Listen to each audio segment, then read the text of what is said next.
I've underestimated the importance of choreography in creating a great fight. Choreography is defined as the sequence of steps and movements in a fight. Before, I used to say that all good fights need strategy, but now, I believe that they need either strategy or choreography. There are two non-negotiables when it comes to choreography. The first is continuity. The choreo has to make sense as a fluid sequence of events. Characters shouldn't be teleporting around the field or resetting their positions. The second non-negotiable is cool poses. Looking at this from an animation lens, the keyframes in the fight should have cool poses. An example of what happens if you don't do that is that one Tenet fight. Even though it has continuity, it doesn't look good when the characters are exchanging blows.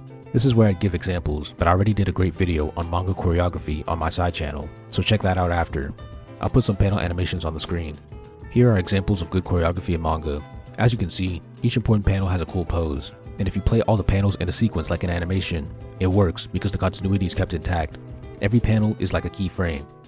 Simple choreography with a good camera angle for each panel is amazing already, but adding in extra elements can create more unique choreography. When writers implement the most unique parts of their combat or magic system, it can create choreo that can only be done by that story. When I think about choreography, it technically falls under strategy. If I were to map out strategy as a grid, one axis would have micro and macro, while another axis would have physical and magical. Micro strategy is moment-to-moment short-term strategy. For example, throwing a punch at an opening in an opponent's defense. Macro strategy is long-term planning. For example, targeting a weak spot on the opponent multiple times over the course of a fight. Magical strategy is anything related to the magic system of the story, assuming it has one. Physical strategy is everything else, martial arts, weapons, science, etc. Choreography would be a combination of physical and micro. Each attack in a good choreography has planning behind it, and obviously it's physical. I'll give an example from each quadrant.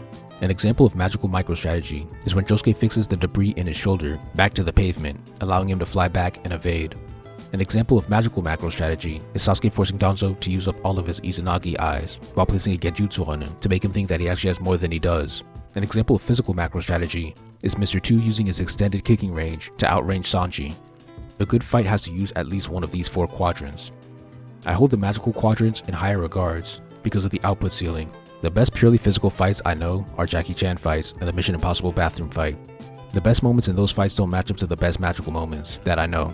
The level of quality the magical strategy can achieve surpasses that of the physical strategy, but I think merging all four quadrants would result in the best fight possible. The reason I'm not mentioning character history development or themes is because although I believe these contribute to making the scene better in the story, I believe that a good fight should be able to be graded without the context of the story.